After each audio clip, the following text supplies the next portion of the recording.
Hi everyone, I'm really excited today because I'm going to be sharing with you my French dip oxtail sandwich recipe. And it's basically the most amazing sandwich ever because it's a roast meat sandwich that's then dipped into a pot of gravy.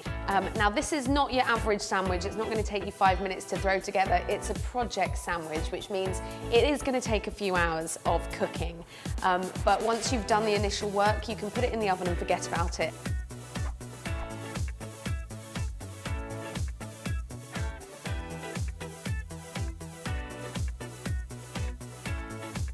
So I'm just going to season it with some salt and pepper and some garlic granules, which might seem like a bit of a retro ingredient, but they really work really well in this. So this is a cut you can get from your butcher very cheaply because it's quite fatty. We don't want all of the fat from the outside, so I've actually trimmed some of the fat from around the outside.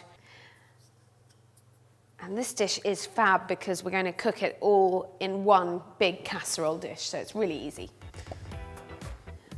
Once the oil's really hot, you're going to brown your oxtail, and you want to hear it sizzle when you put it in the pan like that, because that's what's creating the flavour when you brown the meat.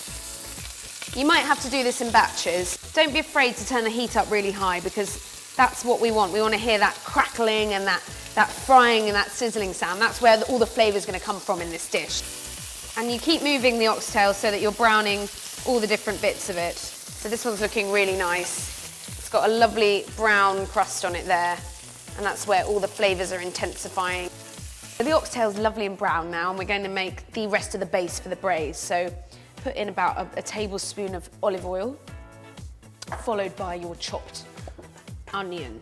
The first time I had French dip was in LA, and it was at Felipe's, which is a restaurant that's been there for years and years and years, and it claims to be the inventor of this roast meat sandwich dipped in gravy. And I loved it so much, I got completely obsessed with it. And when I came back from America, I was intent on creating a street food stall doing it. It was really good fun. A lot of gravy making. The onions are ready, so I'm going to add in carrot and celery in here, and 2 bay leaves. And this is just a really classic base for any kind of braise or sauce or stew. You can see here there's lots of, it's kind of going a deep brown colour at the bottom of the pan, and that's really good because that's all the flavour. When we pour in the liquid for the braise, the stock and the wine, that's going to lift all of that flavour off the base of the casserole and bring it in to the sauce, which is great. So now what we're going to do is deglaze with the red wine. 700 ml might seem like a lot, but this is all for the gravy's benefit. And this is going to pick up all of this flavour from the bottom of the pan. So make sure you scrape your spoon and get any bits of crust that might be on there, get them up and into this sauce. I'm going to use some lovely star anise, and it's going to just give a lovely kind of aniseed edge to the gravy. And now we're going to add the oxtail back into the pot. Just pop it in there, and also pour in any juices that have come off the meat while it's been resting as well. And then cover it with 200 ml of chicken stock. So you turn the heat off and pop a lid on it, and then you're going to cook it in the oven, which has been preheating to 160, for about 3 to 3.5 hours. Patience is a virtue. Oh, look at that. That is lovely. And the meat should be very tender. Oh, look, there we go. It's just falling off the bone. That's lovely. It's just, I mean, it's just collapsing when I touch it, which is great. Get a slotted spoon and remove the oxtail from the braising liquor into a bowl. And you can see we're left with this lovely, thick, brown jus. The Americans call it au jus, but we know it is gravy.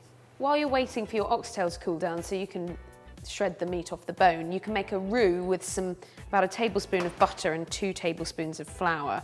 And a roux is just like a soft paste of both of these things, which is going to help us to thicken our gravy.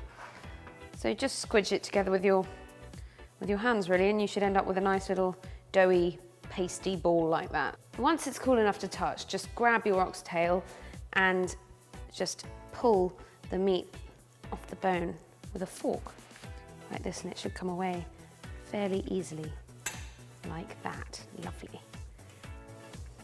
If you've got a dog, your dog will love you forever if you give him this, he or she.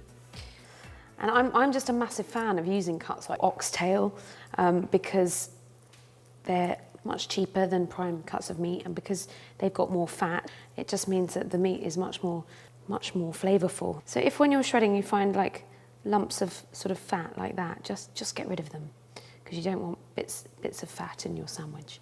And once the oxtail's all ready and shredded, you're going to strain your gravy to take all the veg out. Just make sure you get every last drop, because this is liquid gold. And then you just want to have a look, and there actually isn't that much surface fat on here, but if there was a layer of fat that you could see, it'd be worth just skimming it off with a spoon. Right, so here's our jus. I'm just going to put it back into the pot that we cooked it in. And we're just going to thicken it up a little bit so it's really nice and thick and unctuous. Turn the heat on. You want a kind of medium-high heat. And what I'm doing is I'm just scraping any of this lovely dark stuff. This all adds flavour, this Marmite-esque dark goo. So once you've got some of that in there, we're going to pop in our roux. And then the great thing is this will melt in and start to thicken the gravy. You want to cook this for about 10 minutes to make sure that there's no floury flavour to the sauce. You can see how silky and emulsified it is. And that's just a little bit too thick, so of course just add in some water to thin it down.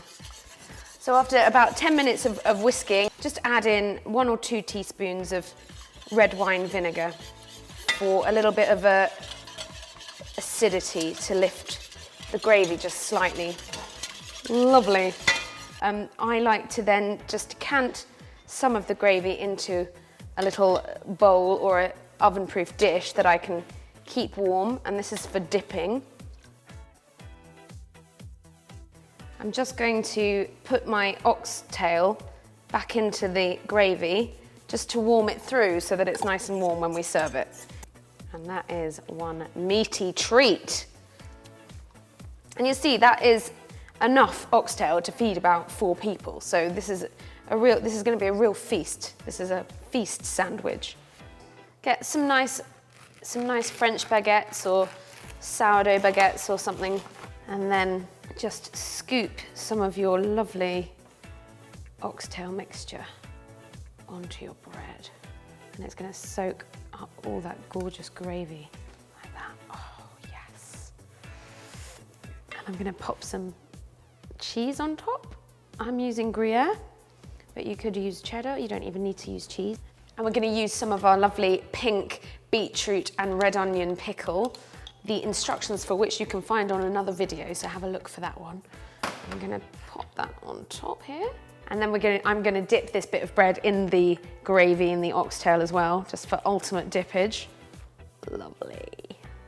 And pop that on top. I've also got some extra gravy in the oven, keeping warm. Here it is.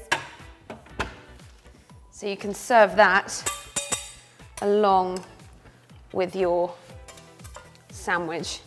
Dip it in like they do in America. And there you go, you've got your gorgeous meaty oxtail sandwich with extra dipping gravy, melted cheese, beetroot and red onion pickle. Let's go in for the kill.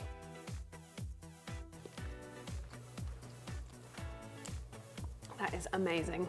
And you're not going to need much of this. This is just, as I said, this is a meal in a sandwich. I hope you enjoy it. Let me know how you got on.